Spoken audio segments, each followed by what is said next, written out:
Bonjour, je suis Luc Flossac, conseiller environnemental chez Ecoétudes.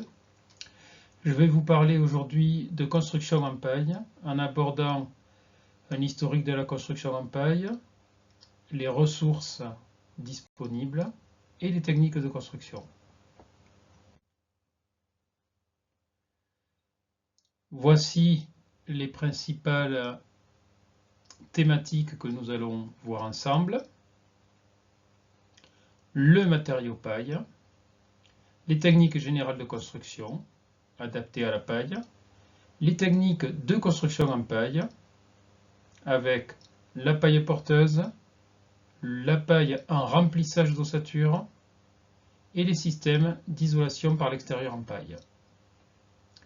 Nous regarderons aussi les techniques de construction de toiture avec de la paille. Et enfin, nous aborderons les ressources en céréales, en grains et en paille. Le matériau paille, nous allons découvrir son conditionnement, ses caractéristiques, le cadre dans lequel on peut l'utiliser et nous apercevoir qu'il est de plus en plus employé dans la construction. La paille est un produit agricole que nous allons transformer en matériau de construction.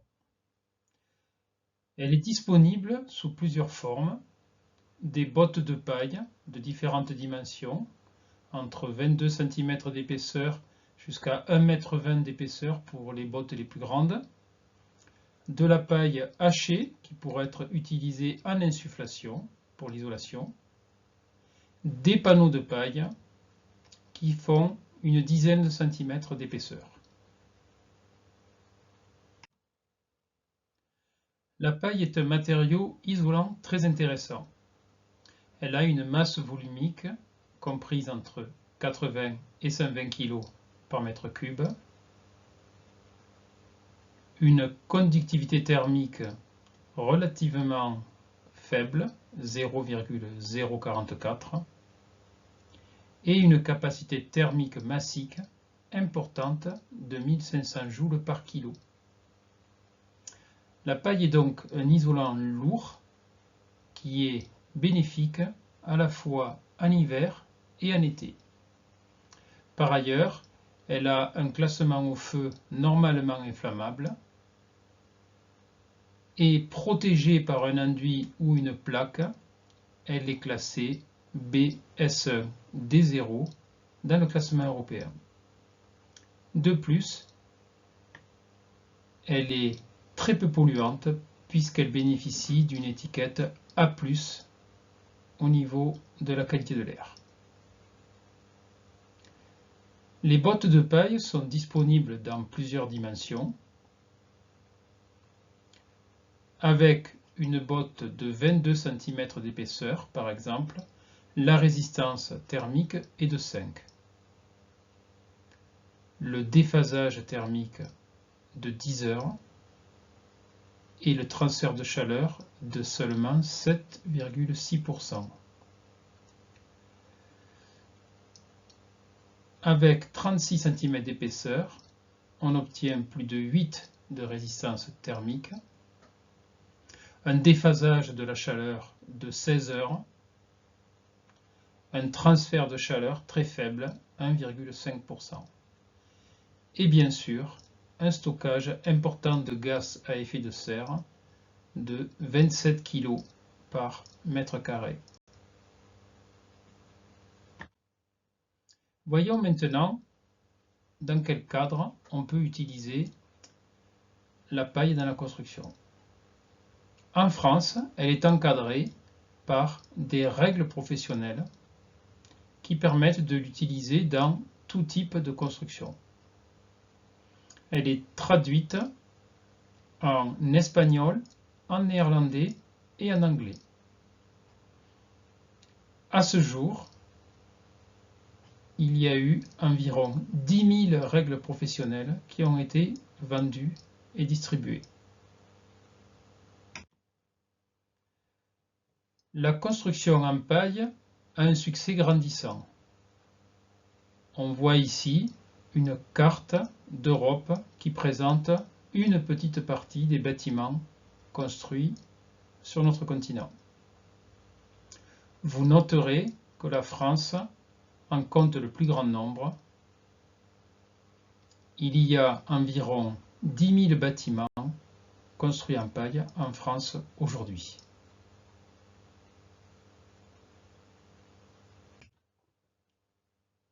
Voyons maintenant les techniques générales de construction qui s'appliquent pour bien préparer un chantier de construction en paille. Ces techniques de construction ne sont pas directement réalisées en paille, mais avec des matériaux qui permettent d'utiliser la paille. Tout d'abord, nous devons préserver la paille de l'humidité. Pour cela, on construit en paille à partir de 20 cm au-dessus du sol minimum et de 40 mm du sol intérieur minimum.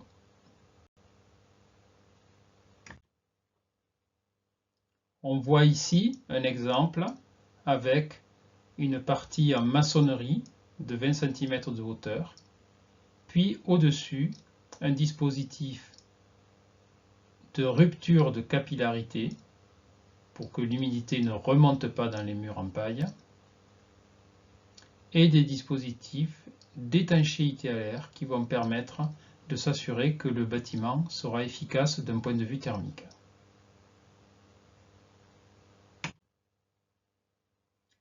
Nous en avons une autre illustration ici, avec des produits spéciaux pour la préservation des bâtiments vis-à-vis de l'humidité.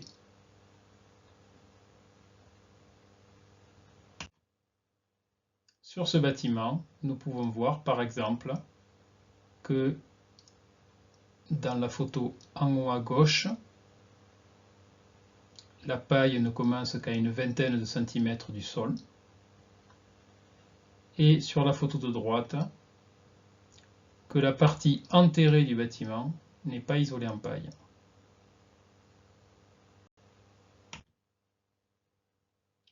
Les règles professionnelles indiquent des règles à respecter pour gérer correctement la vapeur d'eau au travers de parois de paille. Deux règles très simples. La résistance à la migration de vapeur d'eau doit être décroissante de l'intérieur vers l'extérieur. La couche extérieure de la paroi doit être très ouverte à la vapeur d'eau.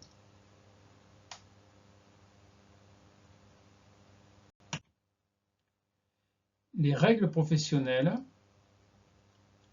donnent des indications très simples à respecter suivant la combinaison de parements qui sont appliqués sur une paroi en paille. Par exemple, la première avec un enduit extérieur et un enduit intérieur. Dans ce cas, il est exigé que la résistance au transfert de vapeur d'eau du côté extérieur soit inférieure à celle du côté intérieur, ou que la résistance de passage de la vapeur d'eau soit inférieure à 1 mètre. Et donc, pour chacun des cas considérés, on se reporte à ce tableau pour avoir les valeurs à observer.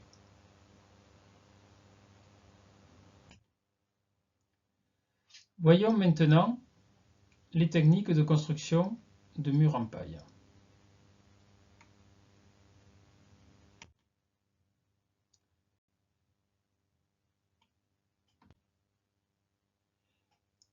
Nous allons d'abord regarder les murs. On peut construire en paille porteuse. Dans ce cas-là, c'est la paille qui porte le bâtiment. Deuxième manière de faire, un remplissage d'une ossature avec des bottes de paille. Troisième manière de l'utiliser, l'isolation d'un bâtiment à partir de bottes de paille appliquées sur une maçonnerie ou une structure de type bois.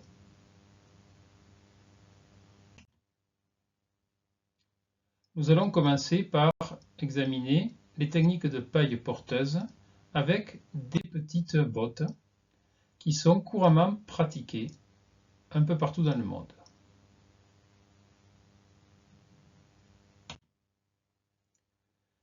Le principe de la paille porteuse consiste à utiliser des bottes de paille, à les empiler à joints croisés, à réaliser des ouvertures de taille raisonnable, à laisser une distance suffisante entre les ouvertures pour que la paille puisse reprendre les efforts, et une lisse haute en bois relie l'ensemble des parois isolées en paille et répartit les charges de la toiture sur l'ensemble de la périphérie isolée en paille.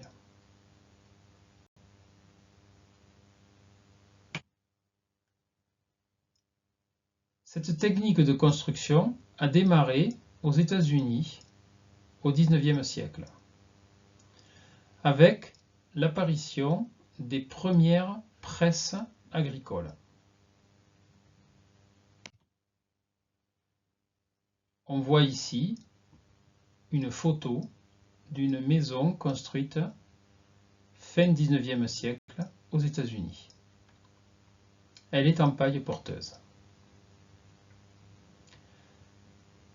Voyons maintenant une illustration contemporaine de la construction en paille porteuse. Nous sommes à Wellington, au Royaume-Uni, avec la construction de 2 logements sociaux. Première étape, un soubassement qui est rempli d'argile expansée, et en parallèle, la préfabrication de la toiture et la préfabrication du plancher d'étage. Ensuite, le plancher d'étage est suspendu au-dessus du chantier, ce qui permettra de travailler à l'abri pour réaliser l'élévation des murs. Deuxième étape, le toit est suspendu au-dessus du bâtiment en construction. Les murs du deuxième étage sont bâtis en paille porteuse. Puis le toit est descendu sur les murs en construction et vient les écraser et les stabiliser. Ensuite, un enduit de chaux est appliqué sur les 2 faces des parois. On peut aussi le faire avec un enduit de terre côté intérieur. On voit ici le résultat avec une maison qui ressemble à n'importe quelle autre maison construite de manière classique.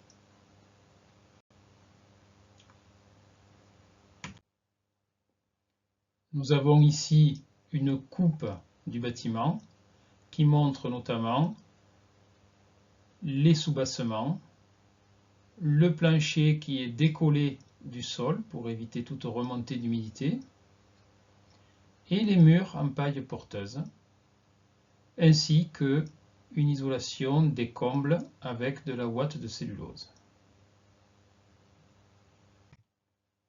Voyons maintenant une illustration de la construction en bottes de paille porteuses, cette fois-ci avec des grosses bottes de paille. Premier exemple de construction avec des grosses bottes, cette maison réalisée par Corentin Desmichel, architecte en France. Nous voyons ici le principe de construction avec des grosses bottes. Un plan très simple, un rectangle. Les fenêtres essentiellement au sud. Une toiture, 2 pans.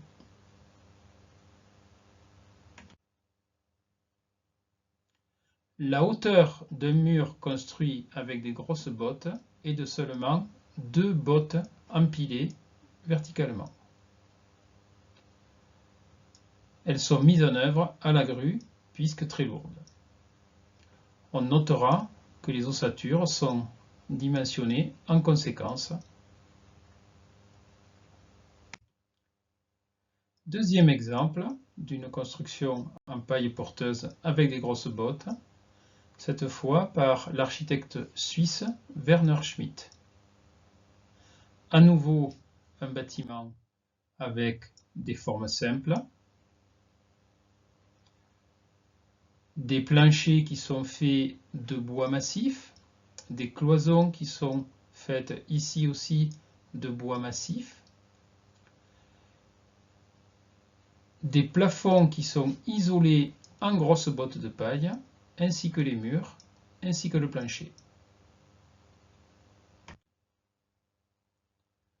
À l'intérieur, des enduits de terre sont appliqués sur les bottes de paille, ce qui permet d'avoir une très bonne inertie et un grand confort. On notera à nouveau, dans ce cas aussi, que le plan est très simple. Un plan en U, très ouvert au sud, avec des fenêtres qui captent la chaleur en hiver, et un plancher isolé en grosses bottes, un plafond isolé en grosses bottes, et des murs isolés en grosses bottes. Nous avons vu l'utilisation précédemment de petites bottes, et maintenant de grosses. Quels sont les inconvénients et les avantages de chacune d'entre elles? Globalement, le niveau d'isolation des petites bottes est tout à fait suffisant, quel que soit le climat. Les grosses bottes sont plus faciles à manipuler avec des machines,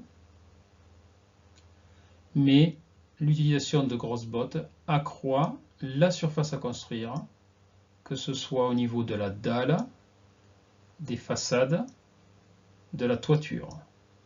En moyenne, il y a au moins 12% de plus de frais de construction en matériaux liés au fait que les murs sont plus épais. Voyons maintenant des techniques de remplissage d'ossature bois avec de la paille. Nous allons voir les débuts en France, puis quelques exemples de remplissage ossature à partir de chantiers qui ont été réalisés. On distingue 4 types d'ossature. Des ossatures traversantes, des ossatures centrées au milieu de la paille, des ossatures qui sont décentrées ou à l'extérieur ou à l'intérieur, et des ossatures doubles. La construction en ossature bois remplissage paille a commencé en France en 1921. Nous avons la chance d'avoir la revue scientifique Science et Vie qui a consacré un numéro à la première construction d'une maison en paille. Il y a eu d'ailleurs d'autres constructions de ce type, probablement plusieurs dizaines, dont nous avons retrouvé la trace pour certaines d'entre elles. Cet article évoque et montre la construction avec ses différentes étapes, le pressage de la paille, la mise en œuvre des bottes de paille dans des ossatures préfabriquées. Une finition qui est appliquée directement sur la paille, comme nous le faisons aujourd'hui, et qui est un enduit à base de chaux. Cette maison est toujours en service, toujours en bon état, après plus de 100 ans d'utilisation. Elle accueille actuellement le Centre national de la construction en paille. Voyons maintenant un exemple contemporain de construction en paille avec une ossature bois. Il s'agit ici du bâtiment de la société Izuba, spécialisé bâtiment énergie. Le choix a été fait par l'architecte Vincent Rigassi de réaliser une ossature qui sera remplie depuis l'extérieur avec de la paille. Cette technique présente l'intérêt de pouvoir réaliser des travaux à l'intérieur alors même que l'isolation en paille est en cours ou n'est pas terminée. On voit ici une vue du bâtiment terminé avec des enduits de terre, des briques de terre comprimées qui ont été utilisées pour agrandir l'inertie du bâtiment.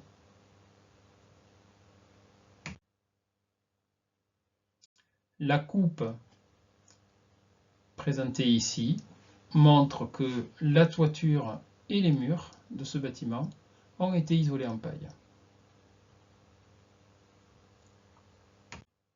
Par ailleurs, c'est un bâtiment qui bénéficie de protection solaire contre l'inconfort en été et qui est ventilé naturellement. Il a été conçu pour être confortable en toute saison. Deuxième exemple de remplissage d'ossature bois. Cette fois, les bâtiments de la société EcoCert, un bâtiment réalisé par Jean-François Collard, architecte, avec un bâtiment à 3 niveaux qui est équipé d'un escalier central qui apporte de la lumière naturelle dans tout le bâtiment, des enduits de terre appliqués sur un noyau central en maçonnerie, une terrasse photovoltaïque et des équipements techniques qui sont volontairement visibles pour faciliter la maintenance et réduire les coûts de construction. On voit par exemple ici la gaine de ventilation de la double flux.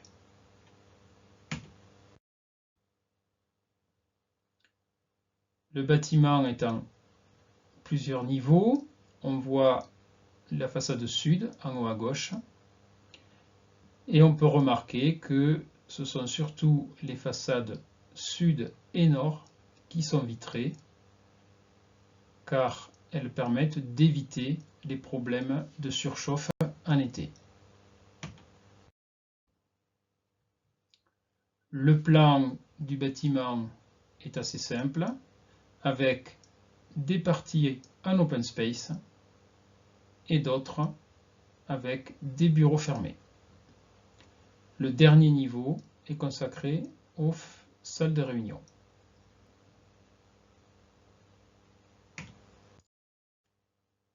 Cette vue en coupe permet de comprendre comment est organisé le bâtiment. Au centre, un noyau en maçonnerie qui contrevente le bâtiment et accueille l'ascenseur. Une structure poteau-poutre qui porte des planchers en bois massif et à la périphérie des caissons isolés en paille sous forme de murs rideaux.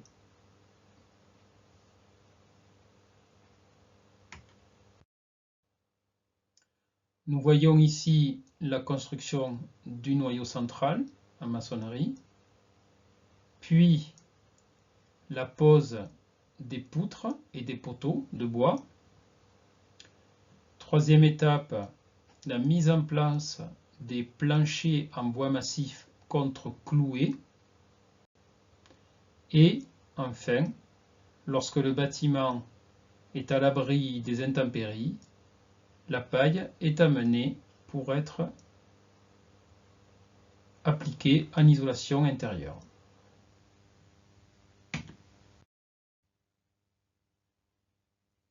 Nous voyons ici les caissons qui accueillent la paille qui est posée depuis l'intérieur. Ceci permet de travailler à l'abri des intempéries. Nous voyons aussi en bas à droite un mur chauffant rafraîchissant qui est un tube avec du fluide caloporteur qui amène de la chaleur ou de la fraîcheur au niveau du noyau central. Il est noyé dans la terre et on le voit ici en haut à gauche avec une finition en terre crue qui permet de bénéficier de la chaleur de ce mur chauffant et d'avoir une esthétique très agréable.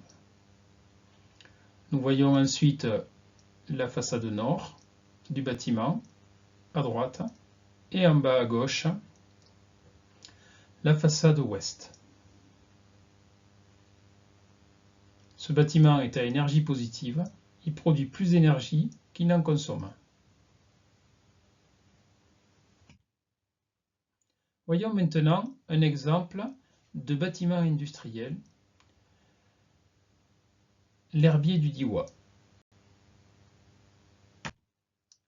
C'est un bâtiment à structure bois dans lequel sont posés des grands caissons de 5 mètres par 2,50 m remplis de paille.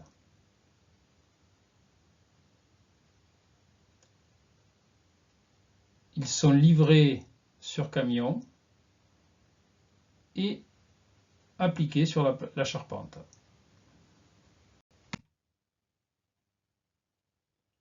Nous voyons ici, par exemple, un caisson vide avant son remplissage en paille et sa pose.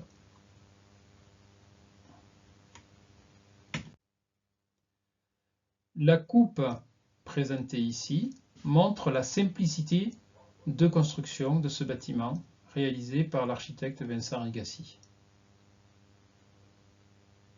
Nous avons des caissons employés aussi bien en façade qu'en toiture.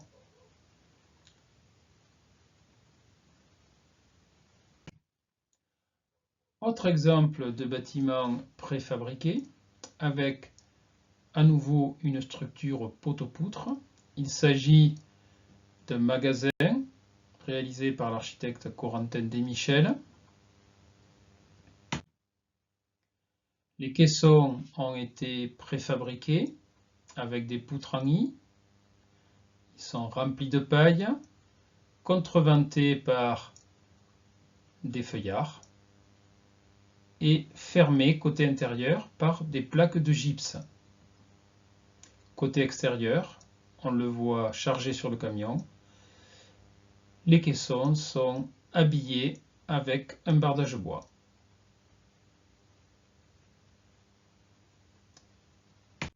Une fois ces caissons fabriqués, ils sont amenés sur le chantier et on voit ici la préparation du soubassement qui va accueillir les caissons. On a une coupure capillaire, c'est un feutre de goudron et un joint d'étanchéité à l'air. Les caissons sont posés sur ce soubassement et fixés à la charpente poteau-poutre. La couverture est réalisée de la même manière avec des caissons remplis de paille.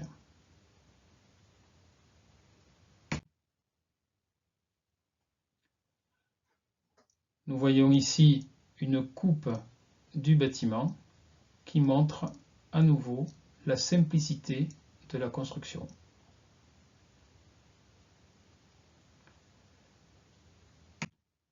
Voyons maintenant une illustration de l'usage de bois rond pour de la construction avec de la fabrication. Il s'agit d'un atelier paysan qui a été réalisé par l'architecte Corentin Desmichel. Nous voyons l'assemblage de ces bois ronds et la pose des caissons préfabriqués qui sont livrés vides et qui sont remplis une fois le chantier à l'abri sur le chantier.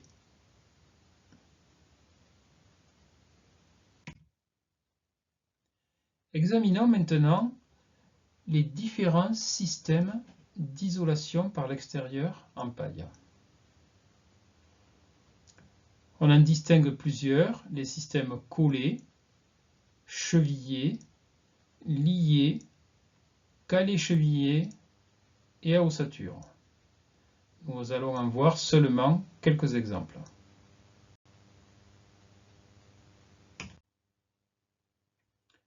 Première chose, la réalisation avec un chevillage. La vidéo ci-dessous va nous permettre de voir la qualité de la fixation apportée par des chevilles, ici dans un pisé, c'est-à-dire un mur de terre crue comprimé.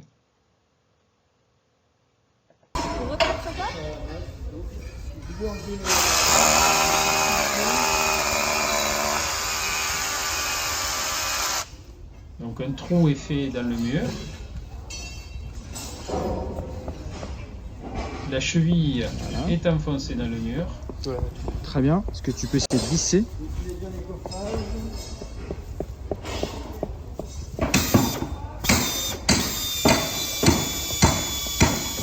nous allons voir. Voilà. C'est bon, c'est bon. Est-ce que tu peux essayer de l'arracher? C'est très résistant à l'arrachement. Ça tient bien. Encore? Encore? Ah, on s'y met à deux. Faites gaffe à pas faire basculer le pisé.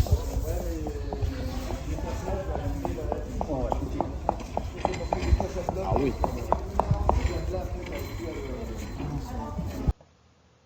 On peut voir que c'est vraiment très résistant. On le voit ici maintenant testé en vrai.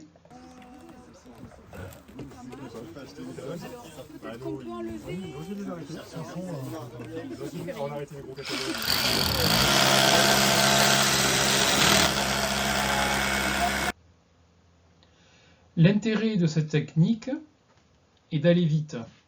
À partir du moment où le mur est de bonne qualité, on peut percer dedans et se fixer directement avec des chevilles pour maintenir les bottes de paille. C'est donc un système efficace, rapide et sec.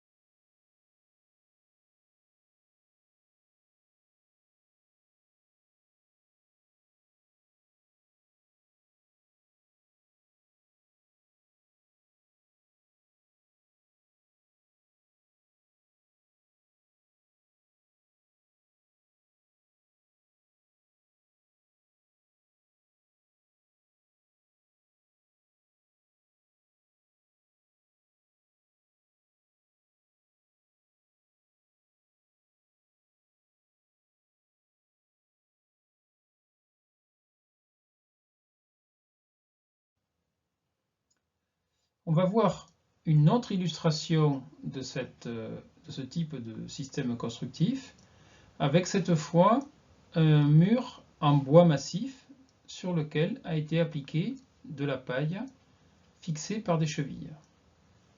Il s'agit de logements sociaux passifs qui disposent du label Passive House. On voit tout d'abord qu'un radier en verre cellulaire va accueillir le bâtiment. C'est un système très isolant qui permet de poser le bâtiment sur un tapis isolant. Deuxième chose, le bâtiment est construit en bois lamellé croisé. Et les bottes de paille sont vissées directement dans le bois massif. Ensuite, une finition enduite sera appliquée sur le bâtiment, ce qui permettra d'avoir une finition tout à fait classique. Nous pouvons voir dans la coupe l'organisation du bâtiment avec un captage de chaleur au sud, une bonne isolation périphérique et une isolation des combles.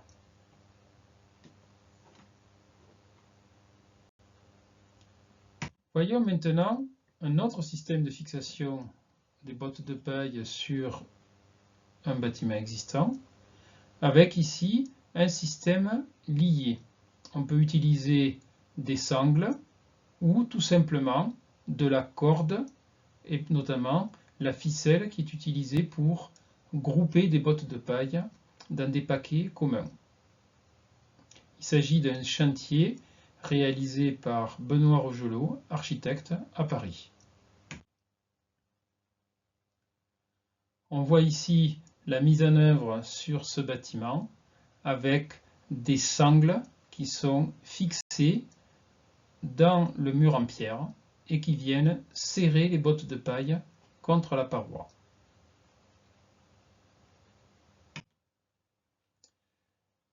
Autre illustration ici, avec un système apporté par l'extérieur, avec une ossature bois qui permet de maintenir les bottes de paille. Donc on le voit en haut sur une maison en pierre et en bas sur une maison en bloc de béton. Dans les deux cas, on obtient une très bonne isolation. Vous noterez que les soubassements sont soulevés par rapport au sol de manière à ce que la paille ne prenne pas l'humidité du sol. Alors voyons un exemple maintenant à Avignon, en France, avec l'école Montessori qui a été créée à partir d'un ancien atelier industriel. Nous voyons le bâtiment au départ avec une charpente en métal très simple, des murs en bloc de ciment. L'isolation est réalisée dans une ossature en bois qui va porter la paille, les fenêtres, les volets, les gouttières en métal. La paille est enduite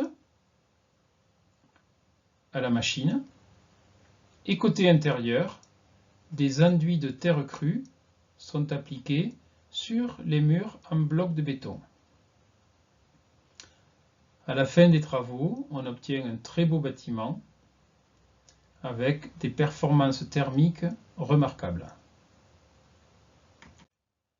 Cette coupe permet de mieux comprendre l'organisation des travaux avec un soubassement construit à l'extérieur du bâtiment existant et rempli d'argile expansée. Ensuite, une ossature bois qui accueille des bottes de paille en isolation et un chenot placé au-dessus de l'isolation qui recueille les eaux de pluie. La toiture existante n'a pas été modifiée et une isolation complémentaire a été appliquée depuis l'intérieur et remplie de ouates de cellulose.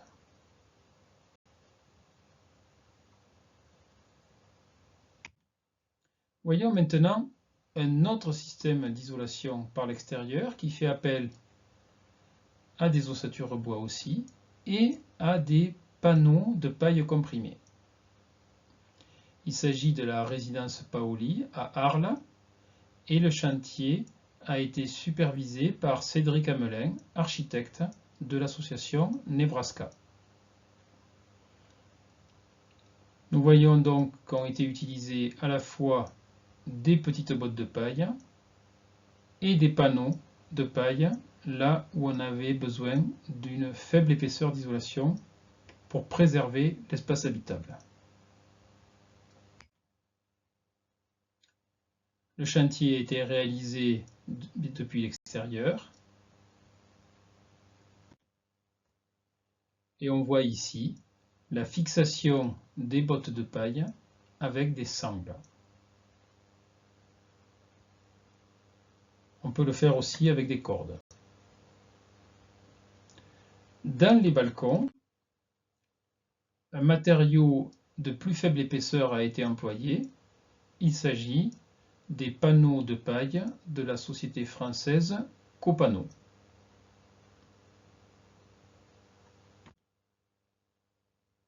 Ils sont chevillés dans le mur en béton et on notera que sur la partie la plus basse, qui est en contact avec l'humidité, on a appliqué du liège plutôt que de la paille.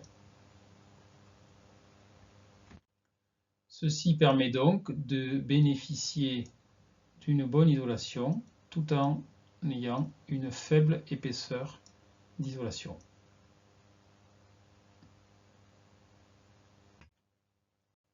Voyons maintenant les techniques de construction de toiture en paille. Nous en avons vu déjà quelques exemples et je vais donc passer rapidement. On distingue essentiellement trois techniques de construction de toiture en paille. Soit la structure qui est noyée dans la paille, soit la structure qui porte l'isolation est au-dessous de la paille, soit on a des toitures terrasses, et dans ce cas-là, l'ossature est en général noyée dans la paille. Le chantier que nous voyons ici a été réalisé par l'architecte Corentin Desmichel avec un système de préfabrication de très grands éléments réalisé par l'entreprise française Charpente Nathalie.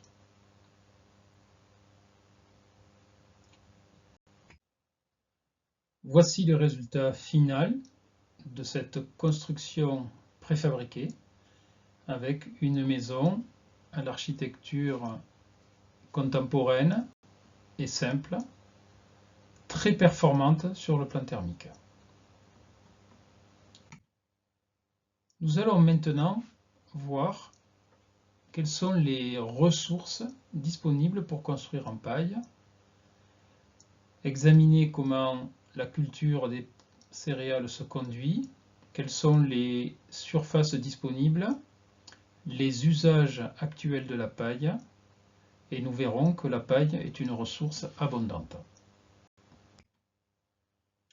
Donc la paille est issue de céréales qui nous permettent de nous nourrir.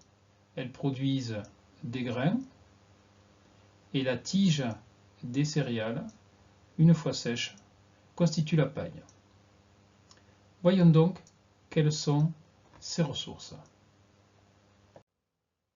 Les céréales sont constituées de trois parties. Les racines, la tige qui forme la paille et l'épi dans lequel nous trouvons le grain.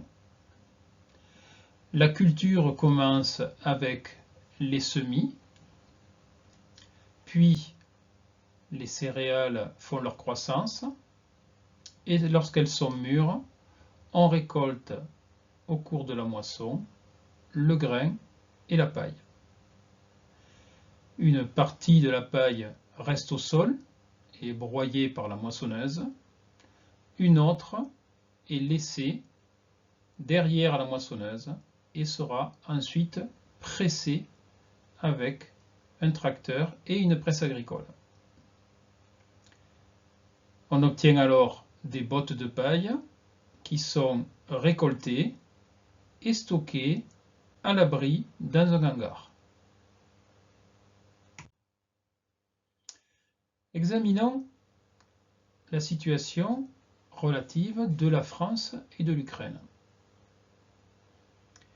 Les deux pays font à peu près la même superficie. L'Ukraine est un peu plus grande. L'Ukraine bénéficie de plus de terres agricoles car elle est moins montagneuse que la France. La production de grains en 2023 en Ukraine et celle de paille a été supérieure à la production française. Nous voyons par ailleurs que depuis 40 ans, la production de céréales augmente fortement en Ukraine et c'est donc une belle occasion de pouvoir disposer de matières importantes pour la construction et pour d'autres usages. En France, aujourd'hui, nous utilisons essentiellement la paille comme litière animale, 51% des matières paille. Il y en a 41% qui retournent directement au sol à la fin de la moisson et qui sont donc broyés par la moissonneuse-batteuse.